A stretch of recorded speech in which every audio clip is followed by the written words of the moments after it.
Yeah, Uh, very, very nice to meet you. No, like my podcast is very the idea that is that there are basically even no introductions. So I don't like the idea of presenting somebody because I think it's more about yeah, the conversation, and I usually don't edit. So I'm the same. Yeah, we just yeah. start talking, and yeah, Samo, I think I first saw you doing your podcast thing on YouTube with a video with my friend Gary Husband, I think. Hmm. Um, and I was like immediately kind of like also drawn into that side of your artistic work because I think making a podcast with conversations with other musicians, it's sort of like part of a creative endeavor somehow. I don't know if you agree, but that's how I Yeah, see it. absolutely. Yeah, I mean, you know, I don't know about yourself, but I do this just because I'm interested in music and musicians in general. Besides listening and composing and practicing, Mhm. I just love to hear stories. You know, like of musicians, how they write, how they compose, how they met someone. You know, and all these. That's why I love to talk also to guys who are not so known, or or to sidemen or to bass players and drummers, because those are the guys who are crucial. But Yes. everyone would like to talk to Pat Metheny or do a podcast with John McLaughlin, or but Hmm. there's so many other musicians out there who deserve attention and are important. So, and yeah, that's why I do these talks, just to listen to your brains as well, other people's. Yes. And I was fascinated with your just before we started recording, you used the word research. Mm, Um, and I think that's where I think you and I have a lot in common because I see sort of like my artistic work also as some sort of research. Sometimes I in the past I used the word experiment, which I don't agree with anymore because I don't think that research has to be experimental. yes. Research can be just a way of being and a way of living an artistic life. Yeah. Um, and yesterday, as I was preparing for this, I listened to your Eric Dolphy Mm. double CD, and wow, I was mightily impressed by that. I have to say, just Oh, thank you. that kind of undertaking. Um, I know that Miles Okazaki he did like something similar with Monk, right? That was my inspiration, actually. Yeah, That one, yeah. I talked to Miles about his monk stuff, yeah. and then I've been a huge Dolphy fan, and it was during COVID. So then Mhm. I was listening one day just to music, and Dolphy came up. I was like, shit, man, wow, why not do that, And then I started writing out all these hats and how to Mm. do it, and well, as the solo guitar legacy is so strong, and I didn't want to go that path. You have crazy guys like Joe Pass and Ben Monder and Miles, and Mhm. who've done incredible solo guitar jazz albums, and I just wanted to think differently. That's why I play many times just single lines and um, go into open sections and stuff like that, just to do it my way. I mean, how I think and how I play. It's I No, didn't I go think like the traditional harmonizing Joe Pass way of and stuff like that. So it yeah. was quite a challenge, actually. So No, but it's a great record, and I particularly like the 12 string mm, stuff also, yeah, which um, yeah, as you say, I think what when I'm at least for me listening to that record, um, I felt like you have this. Uh, I don't know how to describe it really, but I mean the people need to listen to it actually. But it's like there's something concrete and abstract, kind of like woven in at the same time, mm, and I like that a lot. It's something that with some jazz some jazz can be too concrete, let's say, and somehow I think you have found a really nice balance of taking those melodies and those musical ideas and turning them into as you say like solo guitar repertoire. And mm, I have to say like this is really like the how do we say only kings kind of like do that kind of thing. So Wow. I would, Yeah, thanks. I'm serious. I'm serious. It's really, it's really special, and I do recommend everybody to listen to that record. But I want to kind of like start a little bit earlier. First of all, I want to understand, like, I mean, how old are you even? Like, when were you born? 78. I'm 78. 6 years younger than you. Yes, yes. So Yeah. yeah, my brother's age, actually. Yeah. Wow. Okay. Yeah. No, that's it's fascinating because I think um, I'm not exactly, because I didn't really read up on your discography perfectly, but I think I've even seen records of yours like 20 years ago. Is that possible? Like when?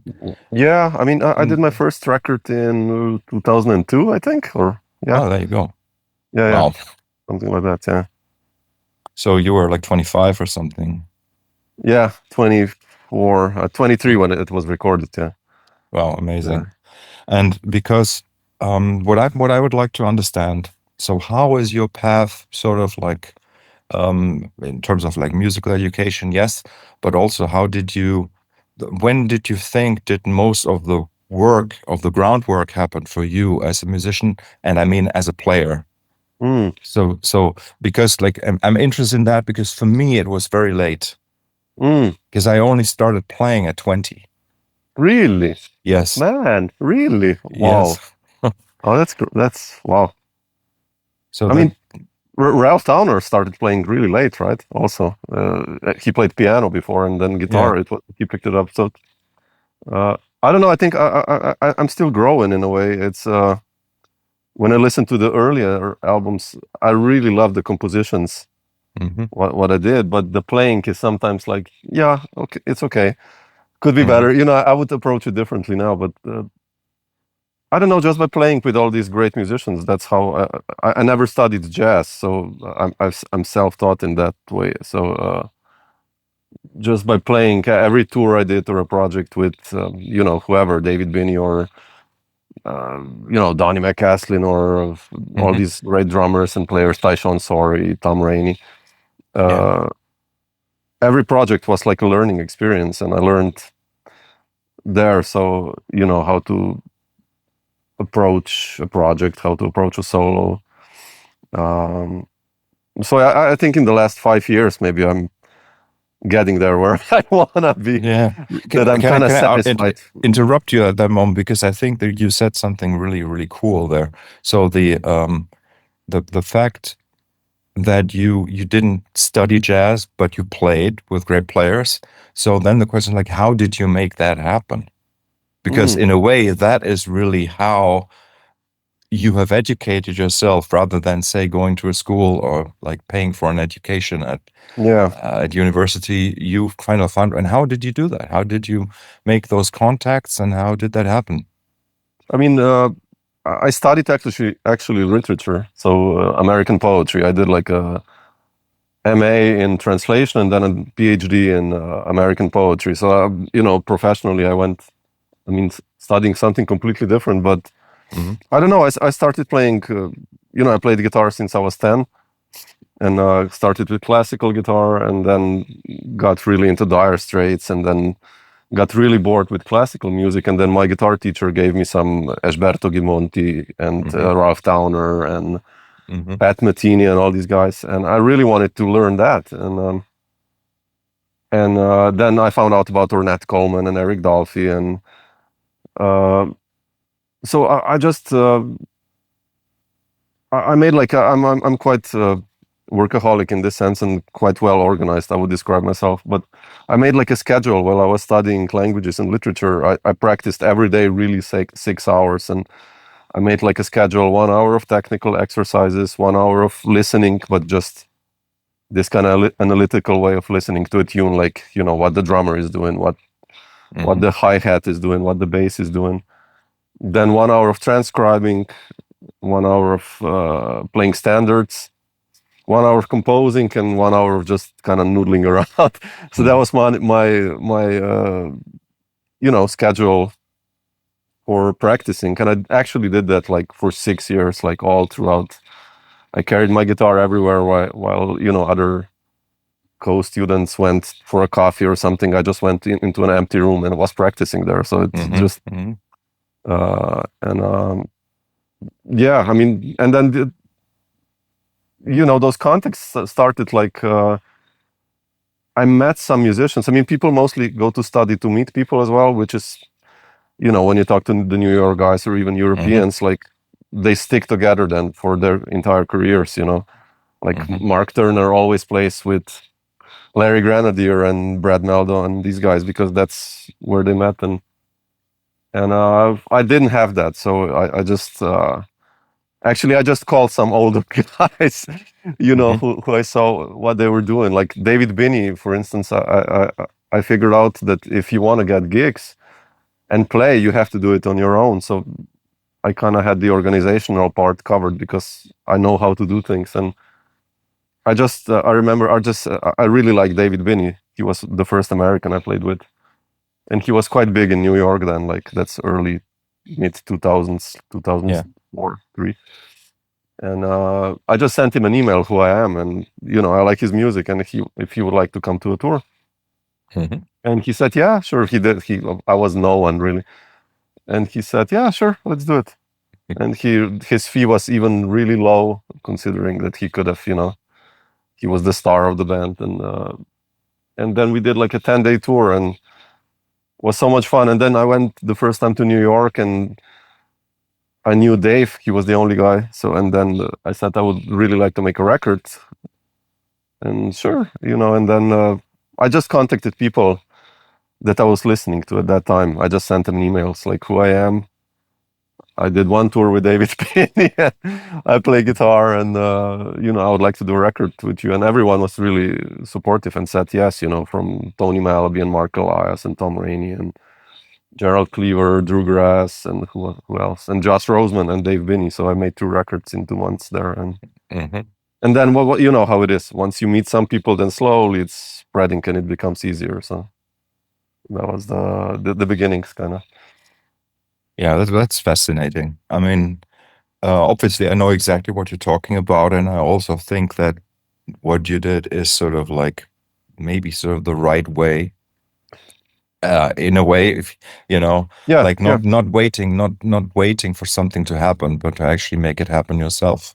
yeah, But I think in your case, like for you to make that happen, like so early in your life, in your early 20s, I think that's really special.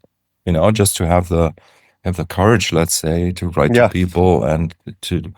But I think it pretty much also depends on sort of your level of confidence is not a good word, but like knowing, let's say, that you want to do something.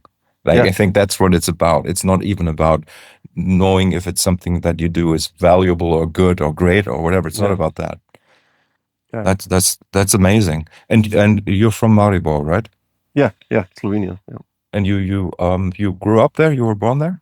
yeah. I was born there, and then I studied a bit in Ljubljana for my doctoral studies, Mm-hmm. Mm-hmm. I went ever since 2003 until COVID. I went every year to New York. That was to play for a month or two usually, and Mm-hmm. to just record stuff. But I've always stayed here. I mean, I figured out I had like really long thoughts to move Mm-hmm. to New York just because everyone was there. But then I saw like all the tours, basically all the money that you can make is in Europe, right? Mm-hmm. So, and the quality of life, to be honest. I mean, you're in Berlin, right? Yeah.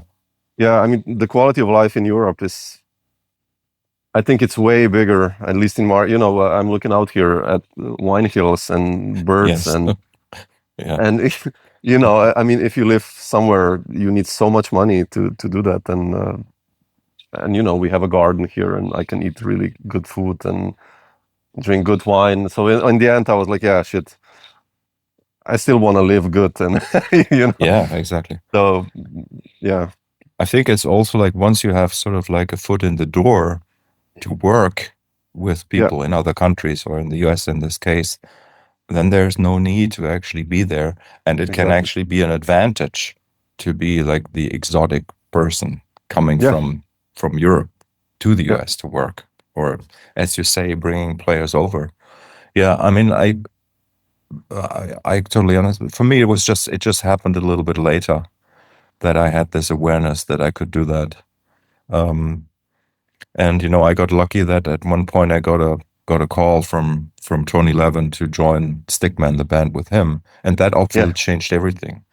yeah. I mean, I have to ask you, when we do the vice versa interview for my Yeah, podcast, yeah. I really want to talk about that because I think that's a huge one, right? I mean, Tony, he's like, I'm a He's the huge Peter biggest. Gabriel fan, so I see Yeah, him every time with Peter Gabriel and like all these amazing cats, and yeah, so yeah, uh, yeah. Like it's those things. I mean, before that, I was musically very active too, but I just didn't have the like you were saying. You kind of like were pretty organized also when it came to just kind of like organizing a show or something. That's something I was mm, never good at, or I never like that's one of the points where I never felt confident that I could actually find an audience, and that's why I never did that. And that's why meeting or getting asked to join Stigma was such a big thing for me, because I was 38 at the time. wow, so And late it that, was. Wow, okay, yes, so that was when I started touring internationally for real. Before that was just like a handful of shows every year. sure, So also because like when we're talking about jazz, as as a genre, or because I think there it's very difficult to really define it. For some people, it's a sound. For some people, it's a genre. For some people, it's a way of being, yeah. and like many other ways that you can look at it. And like, I mean, this is sort of interesting. Let me just ask you. I want to ask you that question. What would you even call yourself a jazz guitarist, let's say? And if you do, why? Yeah, I mean, I would just call myself a jazz guitarist just for the purpose of categorizing and Yeah. getting gigs, and I Uh-huh. know which clubs to call Hmm. and which not to call. Like I don't know, in Vienna, I know the place for a gig for me it's Porgy and Bess and not Yeah. Jazzland, because I mean both are jazz clubs, but Jazzland, let's say, it's like a really straight ahead jazz club, which I Yeah. don't belong there. It's so I don't know, modern jazz, let's call it like that. But Yeah. what does that mean again? I mean, that means like a mix of rock, fusion, heavy metal, complete avant-garde, free, and so it's. I think it's just for the purposes of journalists and stuff like that, and for fans, I guess, for Mhm. that they know where to put you. I mean, So I, and I think that this like our kind of jazz, because I feel very close to what you just said. Okay, so um, I think there is a certain generation where that happens, where it's more eclectic, hmm where all the influences, let's say, for the of the obviously 50s, 60s, but let's say 70s, the development of electric instruments, digital instruments later yeah, in the 80s, and all of these things sort of like came together, like where all the influences came together. Like, do you think, and this is interesting, that our approach, let's say our generation, like of this having these influences, is something that is still active? Is this still something that happens to people, or do you think it has evolved into something different, like with younger players? mm, I guess it depends on a person, right? But Hmm. in general, if I would say, yeah, I agree with you. I mean, I think the younger players have it in a sense. When I do master classes or workshops or whatever, I Hmm. notice that like they have it easier, but at the same time heavier it is, because it's so many amazing players right now. And I don't know, I've noticed that many of them sound the same, if you Hmm. know what I mean. Like they're really good technically. Like Yes. I think this is like this post Kurt Rosenwinkel generation, I'll put it like that. Hmm. They all sound pretty much the same, phrasing and a little bit of a delay, and they're really good, Hmm. but they're not original. And maybe our generation was more searching for originality, maybe also in composing or sounds, or uh, mashing all these influences, like you said, together. I don't know. It's just my personal opinion. What I've experienced. Yeah. It's. Yeah, Um, I know. I think I know what you're saying. I mean, I wouldn't put it that way, but I think there's certainly a stronger focus somehow in younger people. Like hmm focus also in like, if we, want to put it negatively, like in the sense of knowing less, hmm right?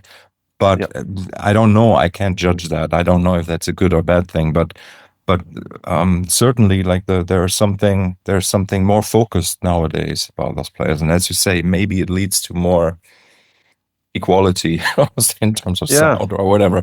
Um, yeah, but yeah, I find this whole idea of musical evolution such an interesting aspect, and yeah, I have like studied for myself like music history, and I had a great teacher in school who went through the musical eras with us, and who actually like looked at the philosophies at the time, yeah, and so everything was, and so this is why like we're right in a certain time period where things are in flux, and where there's for example, like in the jazz world, it's not such a big deal, I find, but in the rock and roll world, let's say, where the people who started it all are pretty soon are all gonna be gone. absolutely. Yeah, So and that is where something really interesting happens. Is like what's gonna be next.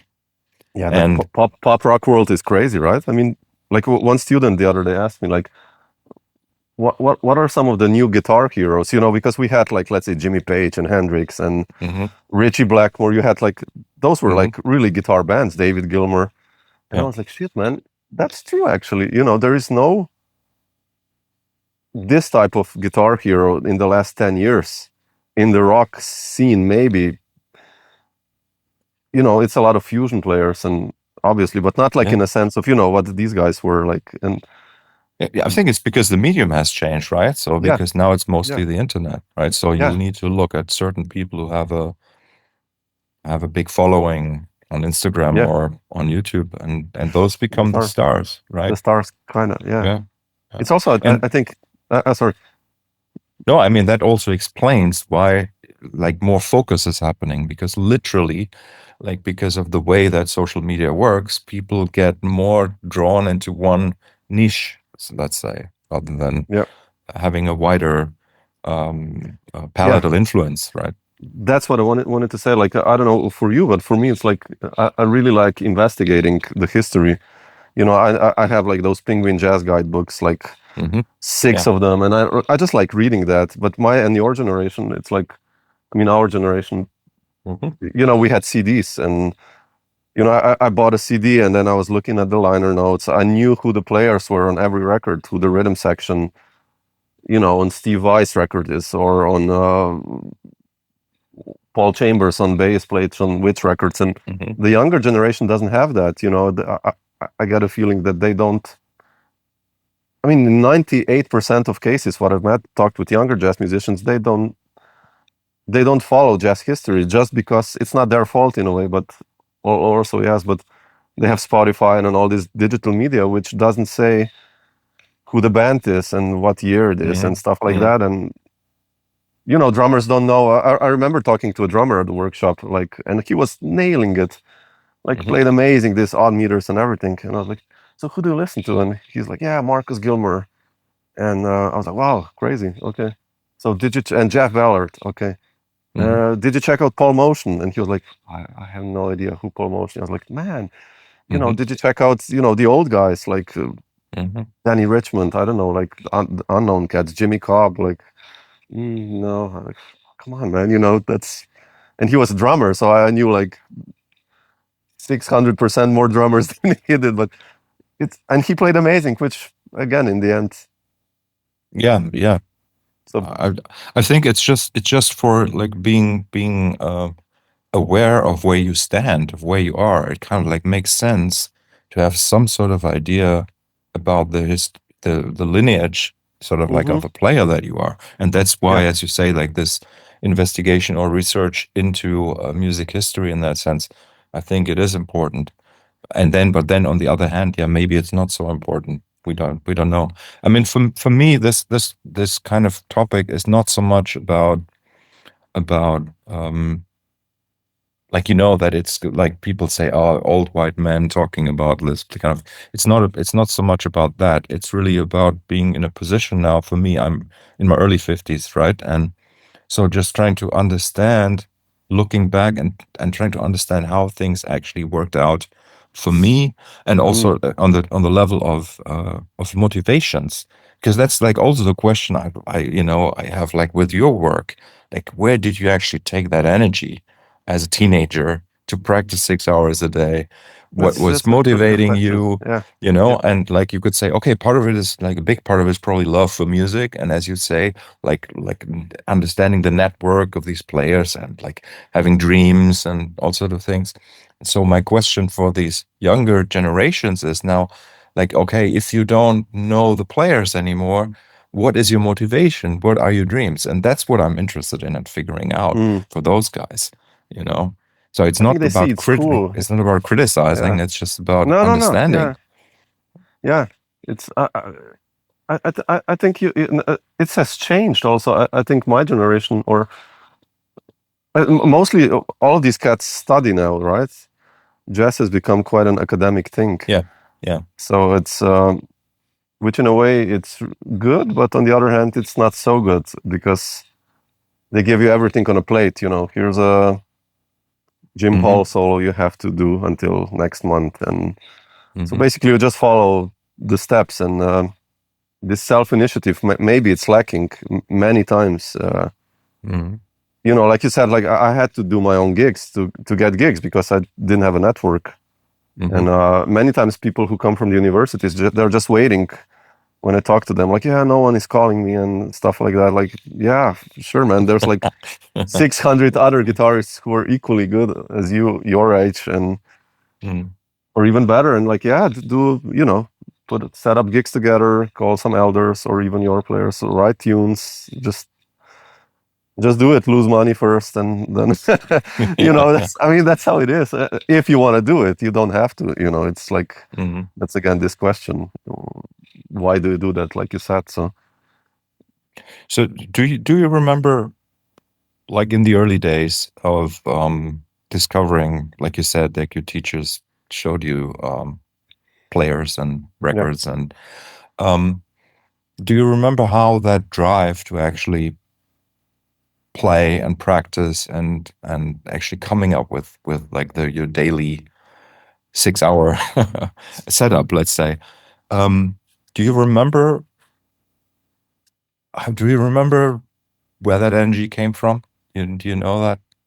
Well, when I was 17, I went to a Pat Metheny concert in Italy, in Treviso, and I remember the hall was like of the Benetton basketball club, so there was like 10,000 people in there singing, melodies like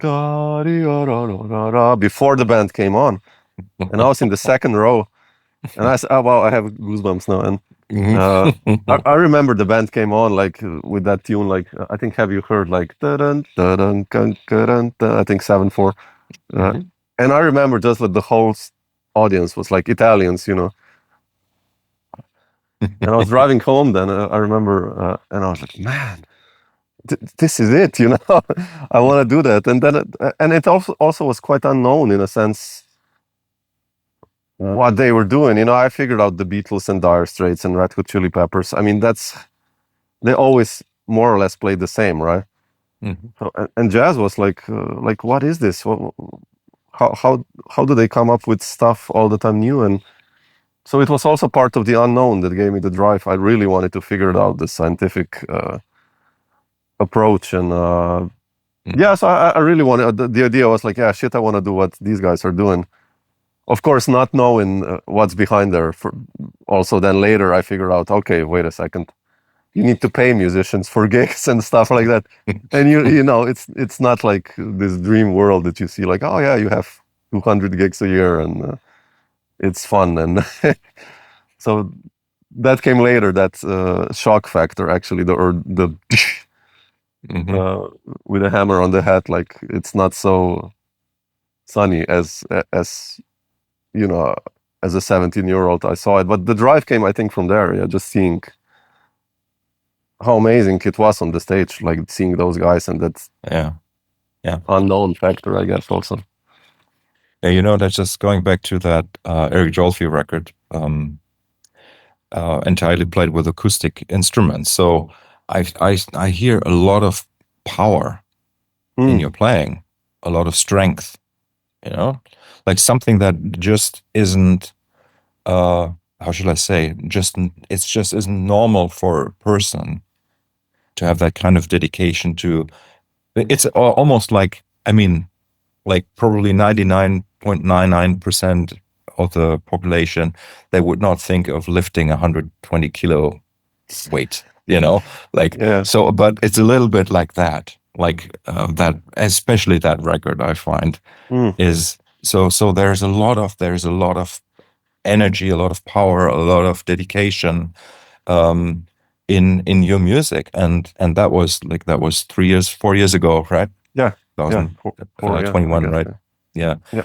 And I find it fascinating, like for people to be in their 40s, let's say, and having this kind of like immense power, and you know, and also it's not like it's something, it's not your first project, right? It's something that is sort of in a long string of more or less successful projects, right? And tours. No, you know what I mean, right? And so I find that just so fascinating how, like, over such a long time, some artists, and I'm not just talking about music, but in general, like just manage to kind of like stay and stick to their work, right? And you said that you have students, so you're working as a teacher. And do you work at a Yeah. school, or do you work just privately teaching No, I piano? have my own music school since for the last 16 years. Like I have 4 other teachers employed, and I teach as well every day. So I mean, I really love teaching. So it's Yeah. you know, in the end, in the past, I was like, I did a lot of gigs. You know, I guess we all did, like those hotel gigs and whatever. I took gallery opening gigs, like everything, just, you know, to get money. But then at a certain stage, I just didn't want to do those gigs anymore, and I really like teaching. So I started to teach more and more and more, and basically just doing gigs that I really want to play. So just saying no to gigs that I didn't want to do. You know, like a jazz singer would ask me to do a duo for with jazz standards, and I'd be like, no, I'm really sorry. With all due respect, I still love, you know, jazz singers and jazz guitar vocal duos, but me personally, I just didn't want to do those gigs anymore, and that's why I started teaching, and that's where I basically earn the most of my money, just as a teacher. And then, you know, I can do gigs that I really want to do in projects. So which I think that's fantastic. important. Yeah. It's fantastic if that's working out for you. You know, like because I know of a lot of players who have a hard time doing both. Yeah. Teaching and playing. You Yeah. know? So like finding something that where you can sort of take care of your financial needs, let's say, having your own business, which it is, it's a great thing. Absolutely. Yeah. And still be able to be creative and to still have that energy that I clearly hear in your recordings. I think it's just wonderful. So you're very lucky. Yeah, I mean, it's a lot of work, man. You know how it is. I mean, yourself. It's not like, yeah, okay, but yeah, I mean, yeah, I'm you know, knock on wood, but like, yeah, I always, when I do these interviews as well, I tell to everyone that I'm talking to that we should be privileged in a way that we can do what we do, you know, that I think it is a privilege that you can teach even, or, you know, play music that you want to play. I mean, it's not a self-given thing. It's on the other hand, you know, we invested like in a lot of time in doing that, like a lot of sacrifice. Like instead of going for coffees or going out to party, you know, shit, I practiced, so I lost a lot of years for doing that as well. So it's like a sportsman or whoever, like people at the highest level. I mean, there's a lot of time involved, right? So Yeah, I mean, obviously, and that's something that, like we ourselves, at least I do, sometimes forget about that, Yeah, and especially I also forget that other people don't know what I have invested. exactly. Yeah, Yeah, exactly. or as you It's, say, because you used the word lost, right? I mean, You believe- so a normal person would be like, people ask you, what are you gonna do? I'm gonna go practice. Ah, come on, man. Mhm, Go for a beer. And that was like this, some little person in me saying like, no, shit, I'll go practice. mhm. I don't know why, but That was yeah, the same for me. Was the same yeah, for me, totally. like, Yeah. or a Mhm, student the other day asked me like, teacher, how many, like a 13-year-old kid, how many hours have you practiced? And I was like, I don't know, 20,000 hours. I don't know.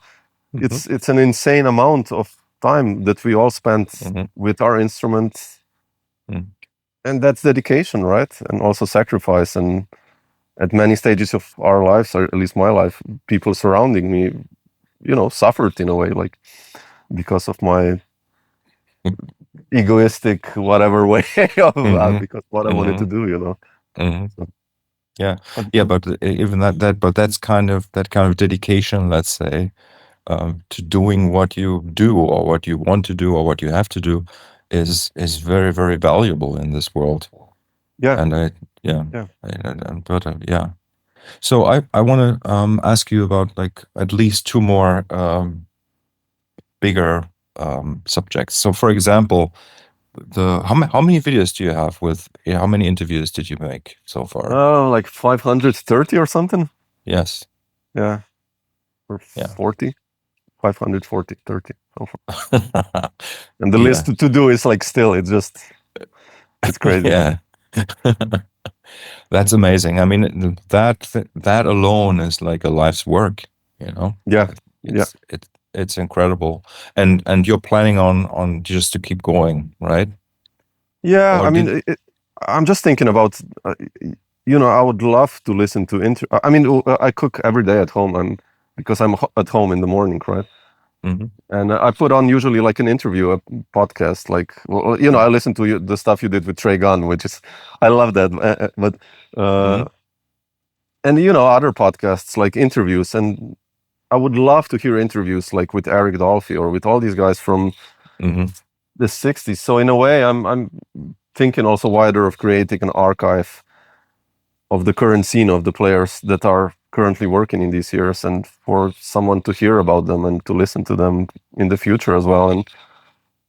And yeah, so, and also egoistically, just because I love talking to you guys, as well, and to hear like, that's yeah. why we do it as well, just that I get inspiration how someone composes or how he gets inspiration. And so yeah, I intend to keep going. Yeah, I mean, I don't see a Mhm, reason why not to. So I'm still motivated to do that. So mhm.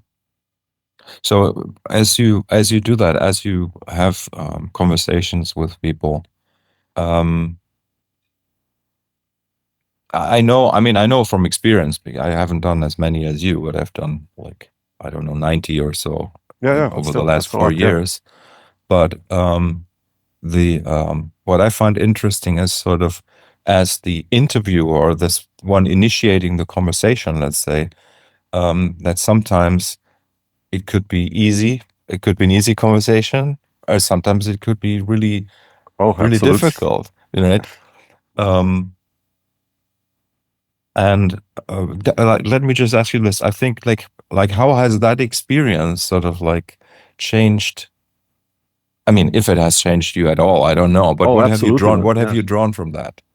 I mean, I'm. You wouldn't say so, but I'm quite an introvert person, right?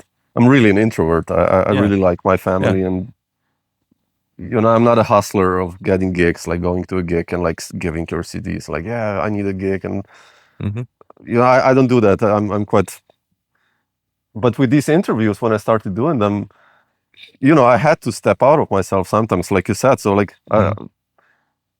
when I started, some of the early interviews were with Bill Frisell as well and Ben Wonder, heroes of mine, and Hmm. those guys are really introverts. So I, I remember like asking I don't know, Ben, a question, and I was like, Ben, so how did you compose or blah blah blah, that, and then it was like this. yeah. And I thought like, shit, something is wrong, and then I figured out, wait a second, these people just take longer, or and Hmm. so you see what a person is like, and like I did the interview the other day with Glenn Moore, who was the bass player with Oregon Hmm. uh, for 40 years, and he's like 83 now. So he really wanted to talk. I set up one question and he talked for 40 minutes. I was like, wow. And we went on like for 2 hours and 10 minutes or something. Hmm. And then on the other side, you have some players who just, which I find bad, and then that we even do the interview. I mean, I will not say who they are, but like, some of the shortest were like 25 minutes. Hmm. And, that I ask a person like, yeah, so how was it that when you got a gig with, I don't know, Art Blakey, let's say, and what did this bring to you? I guess, that person could have talked a lot about that, but it was just like, yeah, it was nice. I gained a lot. Okay. And then you're like in this corner. So then Yeah, sometimes it's heavy, like that someone says yes to do an interview and then actually not even having interest or something. So it's yeah, these two poles that then, yeah, that happens, right? And yeah, then I, I think it teaches us that not everybody is the same, which I think absolutely, is good, absolutely, yeah, right? And yeah, not everybody thinks like we do or is as interested. Um, yeah, so I mean, like just a quick little story for you. Like when I started working with Tony Levin, for example, was also like sort of expecting that he could teach me something, right? But he doesn't do that. He can't. I mean, I would even say he can't do that, right? But then I realized, okay, so I just need to be with him. mm-hmm, I just need to be exactly, here with him. And just by doing that, by playing with him, I will learn about the things that he does that he can't put into words. yeah, So in a way, it's almost it's a great thing. Like once you realize that you can skip the talking, you know.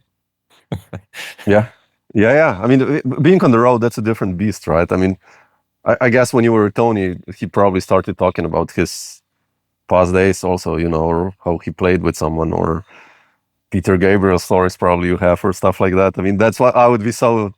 I'm like a kid, and I remember when I went on tour with Paul McCandless, Mhm. and I was just like a kid in a candy store, like, yeah, Paul, so, tell me about the '70s, and we were driving, I don't know, from Hanover to Munich, and he was really friendly, and like, yeah, so blah blah, and just 2 hour stories, and I don't know, I get so excited when I, you got to play with one of the greats, and Yeah. I mean, and the yeah, funny it's thing is that like you say, some people they care about the stories, others they don't really. yeah, Some feel like they need to share them or want to share them. Others, you have to really ask, or you have to find the right moment to ask. And exactly, yeah, um, yeah, yeah, and like the fascinating thing about like doing things like this as a podcast or something that will go public, right, is for me to try to keep it on a level where it is personal and you don't really talk for the audience, mm-hmm, yeah, so it's yeah, for yeah, me is important. And then absolutely, sometimes I feel bad about sort of repeating myself, like saying something I've said in some other interview, let's say. And yeah, but I think are that's you aware okay, of that? yeah, I know it's okay, but yeah, yeah, like, I am aware, absolutely. yeah. I many times tell the story of Jerome Harris, who was the bass player of Jack DeJohnette and Hmm. Sonny Rollins and all these guys. Hmm. And I asked him, like, he did two great records in the early '90s, the only two as a band leader. Hmm. And I did this interview like so 30 years after those records, and I was like, so Jerome, come on, where's the next band leading stuff coming up? And he's like, and I always many times use this phrase. I remember that, like, he said, well, first of all, I'm a human being, then I'm a husband, then I'm a father, Hmm. then I'm a musician and composer. And I was like, shit, man, yeah, it's like, yeah, we do music and it's Hmm. fantastic, but yeah, you're all these things kind of at the same time. We have different roles, and And so yeah, I know this repeating, but I think many times musicians appreciate this, that it's kind of this talk between two musicians, and a journalist would ask different questions more. You know how it is. I mean, many times musicians say like, yeah, man, it was nice to talk with someone who actually is in the game as well and knows how it is, right? I and I think the audience likes that as well, because they got to see kind of behind the scenes of how we think or what we do. And yeah, you know, I remember in my maybe early 20s, so in the early 90s, on German television, you had like these what was called talk shows. So it was like Friday night Stefan at Raab, yeah, 10 and or that stuff. something, and people would get together and talk, but it would always be journalists and guests like celebrities Oh or yeah, that's whatever, what you mean. right? Yeah. And so what always happened to me is that like the journalists asked questions up to a certain point and the guest would answer, and at the point where it got interesting for me, they stopped. Yeah. So back then I was thinking, how great would it be if you could kind of like talk with people and go beyond that point? Yeah. Yeah. So, Absolutely. and yes, and so this is like where like what I think for right now, my last topic I want to talk about with you is actually playing itself, playing and practicing, and and you as a teacher, I think you can say a lot about how you're passing on the knowledge that you have gained, and also like I mean, let's just keep it open. Like how do you see the whole aspect of music education and passing on that history Mm. that we talked about? Like what how do you stand in that regard? What's your position? What do you do? I mean, I have so many students who are now professional jazz players or musicians in general, and they started with me where they were when they were like 10, Mm-hmm. and now let's say they are 27, right? Mm-hmm. Or 25 or whatever. And you know, I usually go with from the beginning, you know, because I love really all the music. You know, my playlists are like Mm-hmm. from King Crimson to, you know, Which Very Well, to Meshuggah, to, you know, to all the jazz, to Mm-hmm. Bob Dylan, to the Beatles, like Yeah. Just good to hip music. hop. I love, yeah, like yeah. And that's where they start. I mean, you know, we do the chords, and then we go through the Beatles phase and the Rolling Stones, and we check out Ed Sheeran even, or, you know, like whatever, Mm-hmm. like just the basics. Then we go into this power chords. I really want them to go through the entire music education. You know, we do the grunge scene from Nirvana to, you know, Soundgarden, Pearl Jam, and then we go through the guitarists. You know, like I mentioned, all those guys, to Hendrix Mm-hmm. and Mm-hmm. Blackmore, Jeff Beck, all these great rock players, Mark Knopfler, Slash, you know, Metallica, Megadeth. We do the hard stuff. And then when I say, if then I introduce slowly the pentatonic already, we go into the blues and we start improvising with the pentatonics, and then I introduce slowly the major scales and the arpeggios, and then if I see that they're really grabbing onto that, then I slowly start throwing in the jazz stuff. So, uh, and usually they're like, "Oh shit, what is that?" You know, like that's different. And then, you know, then I slowly go down the. Then it's all over basically, Mm-hmm. because we go down the rabbit hole, like into voicings and arpeggios and Yeah. comping, Yeah. and basically we start like with the Beatles and the basics, and we end up with, you know, composing and how to write in odd meters, or and then they usually like So letting in a us. way, I mean, without I mean that in a good way, like it's a very sort of like traditional in that sense, Yeah, uh, because you're kind of like drawing people in with musical materials that they know or that maybe they've heard before, and yeah, something that has proven to be sort of like the foundation of popular music in that sense. yeah. I think it's important that they know who the Mm-hmm. Beatles were, right? I mean, or Mm-hmm. who Hendrix Mm-hmm. was, or Mm-hmm. the Monkees. I don't know, the Animals. It's, you know, that's where it all started. Chuck Berry. It's Mm-hmm. and just as a part of a music education, and of because, you know, when I talk to the students who are 10, let's say, and like in their elementary school, there is one of them, and that's this guitar student who knows who the Beatles were. The rest doesn't know shit, you know. So it's like, Mm. that's sad, you know. So I Mm-hmm. think it's Mm-hmm. important that we spread this knowledge, who, the history of the music. Like in Slovenian schools, in the public system, there's hardly any talk about anything except classical music, which is terrible, right? Mm-hmm. You know, they don't know about rock or pop or jazz or blues or whatever. Mm-hmm. And it's an equal part. So Yeah, yeah, for sure it besides is. classical music, so, and it's important that they know. So yeah. Yeah. So in terms of like this is sort of like always a topic for me in music education. I find that a lot of times not enough focus is being given on the physical aspect of playing. Yeah. So where like okay, like people try to kind of like play something that's too hard for them, and then they get demotivated, and Absolutely. and that is like, how do you solve that? How do you do that with your students? How do you go past the awkwardness or the physicality of playing so that they Mm. can actually enjoy the music?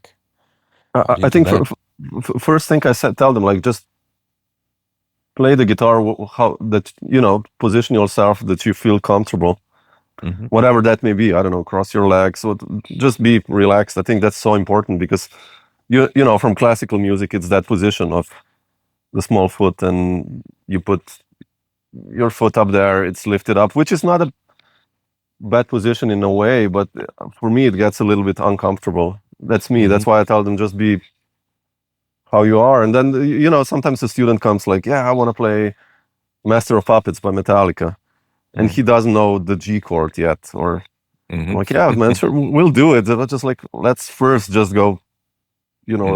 let's take it easy. Let's learn how to hold the guitar, how to position yourself, and your right hand, and whatever, all these things. Let's get the basics covered before we, Hmm. it's like building a house. Build a foundation, then you will not start with the windows on the second floor, because it's like, so it's Hmm.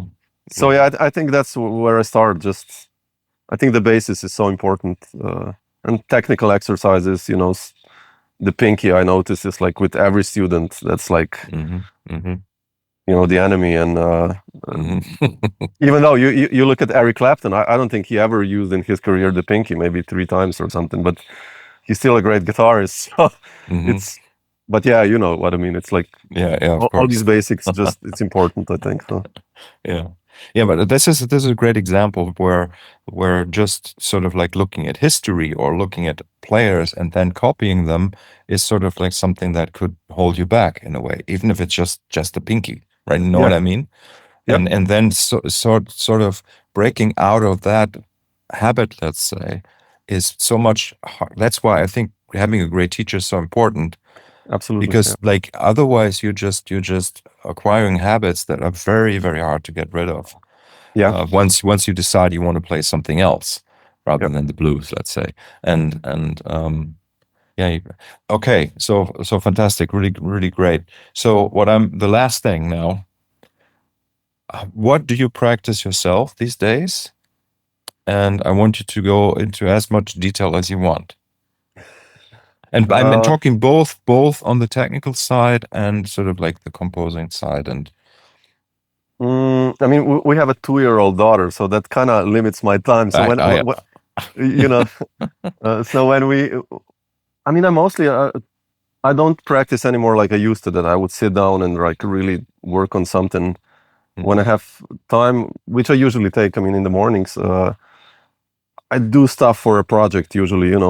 I have a studio at home, so I did like a lot of these long distance recordings, and I love doing that. That's my part of, Mhm. just recording something, and or composing. Usually, if I know there's a project coming, if I know I'm gonna do, I don't know, an album with you or with whoever, Mhm. and I need to write a tune, then it's like, oh shit, okay, I will check out, let's say, your last 10 albums, and like, what you're into, and I'll try to write for you, or forever whoever I'm working Yeah. with, because I want to write for the player, because that's, it's like, what are his strengths or her strengths. So then when I would compose, I would focus on that, like a lot of listening and then sitting down.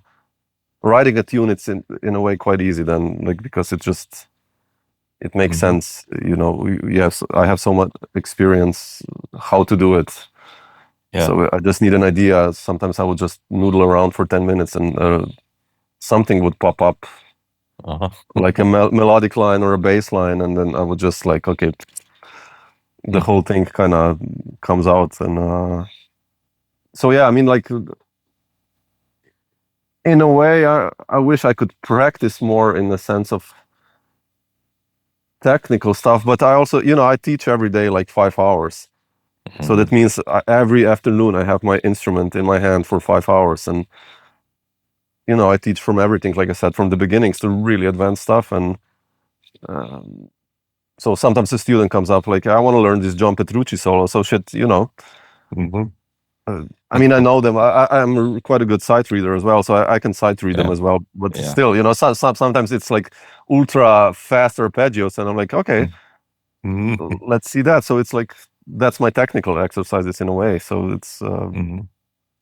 That's really fascinating. I mean, that basically means like you're being challenged, let's say, at yeah. the highest level all the time in your daily, and that also explains why you're such a great player. I'm sorry. I mean Mm. that really explains it. So just because it's me, so if there was, what is the one thing that you would practice, like that you would be interested in spending time with, let's say, Ooh, that you are that's a good not question. getting, right now, or that you're not doing? Is there something? That's a really good question. I mean, I would love to play more with people. I mean, maybe it's not a practice of as a Yeah, but it's a practice to play with guitarist, people. but just like you know what I do miss is like living in Maribor. That's one disadvantage.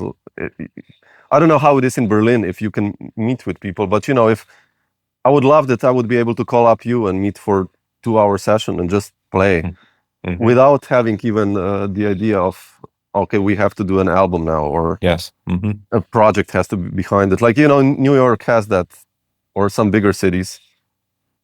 Of course, all of us has lives, which that we don't have so much time, so it takes organization. But that's one thing that I would love to do more, just to play with, Just to get together and play. just to get, because I don't have so many Hmm. players around here. Basically, I don't have a drummer here in Hmm. my region who could play my stuff, because it's Hmm. it's tricky. And as a guitarist, I don't know what I would practice. Yeah, I mean, just maybe even more Maybe. sight reading, even better sight reading. Maybe that, like some etudes and Mhm. and I play piano a bit, so I wish I would have more time to practice piano. Actually, Mhm. There you I go. really like that. So, but yeah, just to play. I mean, sometimes just to play with people. So just as a side question now, like, is there any, what about Austria? Is there any influence, like, for you on your playing, or even with musicians, with people from Graz or something? No, Is I mean, there? I remember when I was 20. Yeah, 20. Mhm. I accompanied one bass player to Klagenfurt Jazz Conservatory. Mhm. He wanted to study there, and then their guitar teacher to me and said like, "Wow, do you want to study?" I didn't even apply, and I was like, "Yeah, I mean, I study languages in Maribor." Yeah, but Mhm. you have a lot of potential. Do you want to study? I was like, okay. So I got Mhm. accepted in Klagenfurt, and I stayed there for 6 weeks, and then I was like, yeah, that's not working for me. At that stage, I didn't want to learn Joe Pass's etudes back then. Mhm. Now Okay. it's different, but like, or Uh, and so in a way it didn't influence me. I think also Graz, which is quite the first closest bigger town, yeah. it's Yeah. really straight ahead.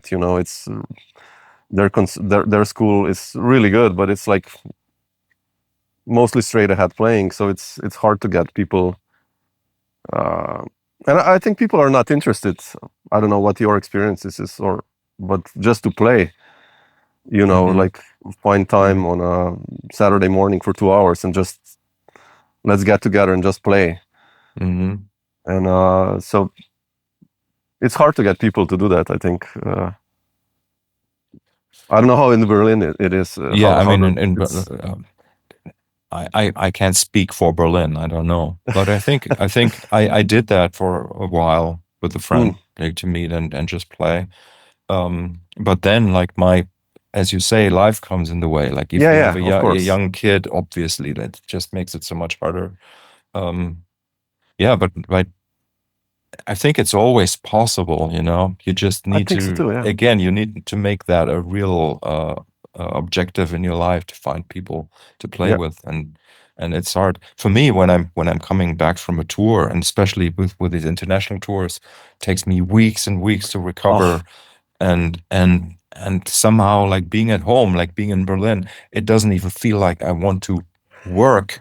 oh, I And I know absolutely understand you, man. the playing is not work, but somehow everything around it, just even the thought of having to carry something like from I A know to what B gets hard, you know? I know what you mean. Yeah, because you probably go if you go with Tony or those guys, it's even longer than 10 days, right? So No, no, it's like 7 weeks that's sometimes. Yeah, insane. You know, my yeah, longest yeah. tour was 17 gigs, and I remember I came home after we played 17 gigs in 17 days, and I didn't touch my guitar for a week except for the teaching. I was just like, I don't want to Well, carry for a an amp week. anymore. You know, Yeah. like, like No, the longest tour I ever did was 43 shows. oh Jesus, man, that's I see. That's why we have to do an interview with you because I want to ask you then, like, you Hmm. know, but let's save it for then. But Yeah, just we'll like, save it. how We'll did you save it. stay? How did you stay fresh on the gig 21?